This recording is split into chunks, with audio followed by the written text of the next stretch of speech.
Following Iran's massive drone and missile attack on Israel early Sunday, the United States has announced a significant escalation in its punitive measures against Tehran.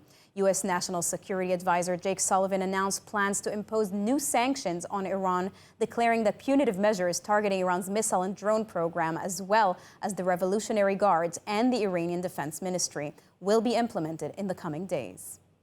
National Security Advisor Jake Sullivan revealed that the U.S. will soon impose new sanctions targeting Iran's missile and drone program, as well as entities such as the Revolutionary Guards and the Iranian Defense Ministry. These measures are intended to contain and degrade Iran's military capacity and confront its problematic behaviors. White House National Security spokesperson John Kirby said the U.S. is aiming for international isolation and increased pressure on Iran.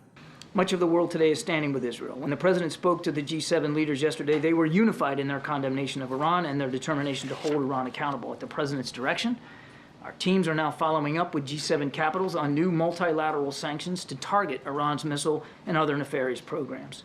G7 countries that had yet to designate the IRGC a terrorist organization are now considering doing so.